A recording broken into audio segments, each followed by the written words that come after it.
بسم اللہ الرحمن الرحیم۔ یزید کی موت کے 65 سال بعد جب اس کی قبر کھود کر لاش نکالی گئی۔ دوستو، اسلام میں خلافت کا طریقہ رکھا گیا ہے، نہ کہ ملوکیت کا۔ خلافت کا مطلب ہوتا ہے کہ ایک بادشاہ کی وفات کے بعد مسلمان جسے مناسب سمجھے اسے اپنا اگلا بادشاہ بنا لے، اور ملوکیت کا مطلب ہوتا ہے کہ ایک بادشاہ اپنی وفات سے پہلے اپنے ہی لڑکے کو اگلا بادشاہ بنا دے۔ اسلامی تاریخ میں اس چیز کی شروعات یزید کی حکومت سے ہوئی، اور یزید نے بھی اپنی زندگی میں اپنے ہی لڑکے معاویہ کو اگلا بادشاہ بنا دیا تھا۔ یزید نے اپنے بیٹے معاویہ کو خاص کر کے ایسی تربیت دی تھی کہ وہ اگلا بادشاہ بننے کے لائق بن سکے۔ اس لیے جب معاویہ کچھ پڑھنے لکھنے کی عمر کو پہنچا تو یزید نے اس وقت کے بہت مشہور عالم حضرت عمرو المقصوص کو اپنے محل بلا کر اپنے بیٹے معاویہ کو ان کے حوالے کر دیا۔ وہ عالم حضور صلی اللہ علیہ وسلم اور آپ کے گھر والوں سے بہت محبت کرتے تھے، اور یزید کے ظلم و ستم کی وجہ سے اس سے بہت نفرت کرتے تھے، لیکن یزید کو اس بات کی کوئی خبر نہیں تھی۔ جب یزید نے اپنے بیٹے معاویہ کو ان بڑے عالم کے حوالے کر دیا تو انہوں نے یزید کے بیٹے پر خاص طور سے دھیان دیا اور اس کو قرآن و حدیث کی تعلیم کے ساتھ ساتھ اہل بیت سے محبت کرنا سکھایا۔ یہ بڑے عالم دن رات یزید کے بیٹے معاویہ پر محنت کرتے اور اسے حضور صلی اللہ علیہ وسلم اور آپ کے گھر والوں سے محبت کرنا سکھاتے، ساتھ ساتھ اسے بیچ میں آنے والے ظالم بادشاہوں کی کرتوتیں بھی بتائی کہ کیسے ان لوگوں نے اہل بیت کے ساتھ ظلم و ستم کر کے ان سے حکومت چھین لی اور انہیں ہر چیز سے محروم کر دیا۔ وقت گزرتا گیا، آخر یزید کا بیٹا معاویہ 18 سال کا ہو گیا تو اسی وقت کربلا کا واقعہ پیش آیا کہ جس میں یزید نے ظلم و ستم کی انتہا قائم کر دی۔ وہ اس طرح کی ظالم یزید کے اشارے پر حضرت حسین رضی اللہ عنہ کا کربلا کے میدان میں سر کاٹا گیا اور پھر اس کی بہت بے حرمتی کی گئی، یہاں تک کہ جب یزیدی فوج کے لوگ حضرت حسین رضی اللہ عنہ کا کٹا سر لے کر کوفہ شہر کی طرف واپس جا رہے تھے تو راستے میں انہیں ایک جادوگر ملا۔ اس جادوگر نے پوچھا کہ اے فوجیوں، یہ کس کا کٹا سر لے کر تم کوفہ جا رہے ہو؟ تو فوج کے لوگوں نے جواب دیا کہ یہ حسین بن علی کا سر ہے۔ وہ جادوگر بہت نیک فطرت انسان تھا اور اسلام و اس کے پیغمبر حضور صلی اللہ علیہ وسلم سے سچی محبت رکھتا تھا، اس لیے جب اس نے سنا کہ یہ نواسۂ رسول کا کٹا سر ہے تو وہ کانپ گیا اور فوجیوں سے کہنے لگا کہ اے فوجیوں، تم مجھ سے 10,000 دینار لے لو اور اس کے بدلے ایک رات کے لیے مجھے حسین کا یہ کٹا سر دے دو۔ وہ ظالم یزید کے فوجی تو ویسے بھی لالچی تھے، اس لیے جادوگر کی یہ بات سن کر فوراً راضی ہو گئے۔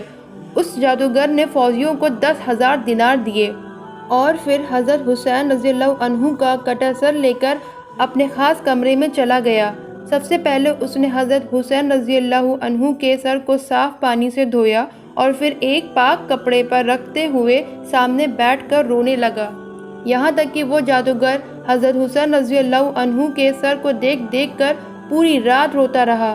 اہل بیت سے ایسی محبت کی وجہ سے اللہ تعالیٰ نے اسے ایمان لانے کی توفیق عطا فرمائی۔ صبح اٹھ کر اس جادوگر نے وہ کٹا سر فوجیوں کے حوالے کیا اور پھر سارے فوجی حضرت حسین رضی اللہ عنہ کا سر لے کر یزید کے محل کی طرف روانہ ہو گئے۔ حضرت حسین رضی اللہ عنہ کو شہید کر کے یزید نے حکومت تو جما لی، لیکن وہ زیادہ دن تک اپنی حکومت چلا نہ سکا۔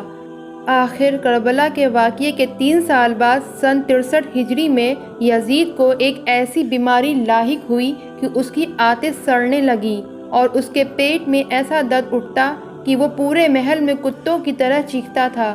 جب یزید کو اپنی موت قریب نظر آنے لگی تو ایک دن اس نے اپنے بیٹے معاویہ کو پاس بلاتے ہوئے کہا کہ اے بیٹے، آج سے میں تجھے اپنی حکومت کا بادشاہ بناتا ہوں۔ یہ سن کر بیٹے معاویہ نے جواب دیا کہ لعنت ہے ایسی حکومت پر جو اہل بیت کے سر کاٹ کر بنائی گئی ہو، اور لعنت ہے ایسی حکومت پر جو نبی کے گھر والوں کو زہر دے کر قائم کی گئی ہو۔ میں چاہتا ہوں کہ یہ حکومت حضرت زین العابدین کو سونپ دی جائے۔ بیٹے کا ایسا جواب سن کر یزید کے تو ہوش اڑ گئے، لیکن اتفاق کی اسی دن شام کو اس کی موت ہو گئی اور وہ اس دنیا سے ذلت کے ساتھ چلا گیا۔ باپ کی موت کے بعد وزیروں کے بہت زیادہ کہنے پر یزید کے بیٹے معاویہ نے 40 دنوں کے لیے حکومت کی باغ ڈور سنبھالی، اور ان دنوں میں اس نے اپنے خاندان والوں کے ان کرتوتوں کا بہت گہرائی سے جائزہ کیا کہ جن میں انہوں نے اہل بیت کے خلاف بڑی بڑی سازشیں کر کے انہیں شہید کر دیا تھا۔ آخر 40 دنوں بعد یزید کے بیٹے معاویہ نے سبھی وزیروں کو مسجد میں جمع کر کے عام اعلان کر دیا کہ آج سے میں حکومت سے دستبردار ہوتا ہوں، کیونکہ میں ایسی ظالم حکومت کے تخت پر بیٹھتے ہوئے اللہ سے ڈرتا ہوں کہ کہیں اللہ مجھے قیامت کے دن لوگوں کے سامنے رسوا نہ کر دے۔ یزید کے بیٹے معاویہ کی ایسی باتیں سن کر سبھی حیران ہو گئے اور پھر بہت کوشش کی کہ کسی طرح معاویہ حکومت کو اپنے ہاتھ میں لے لے، لیکن وہ اس بات کے لیے بالکل راضی نہیں ہوا۔ آخر مجبور ہو کر لوگوں نے مروان بن حکم کو اپنا بادشاہ بنا لیا۔ مروان جیسے ہی بادشاہ بنا تو اس نے سب سے پہلے معاویہ کے استاد حضرت عمرو المقصوص کو اپنے دربار میں بلا کر انہیں بہت سخت سزا دی اور کہنے لگا کہ تمہاری وجہ سے یزید کا بیٹا معاویہ ہم لوگوں کا دشمن بنا ہے اور اس نے حکومت چھوڑی ہے، اس لیے اب تمہیں ایسی سزا دی جائے گی کہ دنیا یاد رکھے گی۔ اتنا کہہ کر مروان نے قبرستان میں ایک گڈھا کھدوایا اور پھر ان استاد کو زندہ ہی اس گڈھے میں دفن کر دیا۔ وہ بیچارے اندر ہی اندر تڑپ تڑپ کر شہید ہو گئے۔ زمانہ گزرتا گیا اور بنو امیہ کی حکومت کمزور پڑنے لگی۔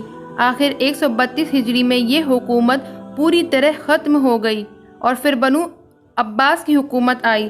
بنو عباس کا سب سے پہلا بادشاہ ابو جعفر منصور تھا۔ ابو جعفر جیسے ہی بادشاہ کے تخت پر بیٹھا تو اس نے بنو امیہ سے اپنی دشمنی نکالنے کے لیے حکم دیا کہ یزید کی قبر کو کھدوایا جائے اور اس کی لاش کو لوگوں کے سامنے عبرت کے طور پر پیش کیا جائے۔ جب ابو جعفر منصور کے حکم پر یزید کی قبر کھودی گئی تو اندر اس کی لاش کا انجام دیکھ کر لوگوں کے ہوش اڑ گئے، کیونکہ یزید کی قبر میں بہت ہی زہریلے کیڑے بھرے ہوئے تھے اور اس کی لاش کو دیکھ کر ایسا لگتا تھا جیسے اسے لوہے سے پیٹا گیا ہو۔ آخر بادشاہ کے حکم پر یزید کی لاش قبر سے نکالی گئی اور پھر اسے عبرت کے لیے سولی پر لٹکا دیا گیا۔ ابو جعفر منصور نے لوگوں میں کھڑے ہو کر عام اعلان کیا کہ اے لوگوں، دیکھ لو، جو بھی اہل بیت کے ساتھ برا سلوک کرے گا اس کا ایسا ہی برا انجام ہوگا۔ اگر آپ کو یہ ویڈیو پسند آئی ہو تو ایک لائک کر دے، اور اگر آپ اس چینل پہ نئے ہیں تو چینل عنایہ وائس کو سبسکرائب کر لے۔ ملتے ہیں اگلی ویڈیو میں۔ السلام علیکم۔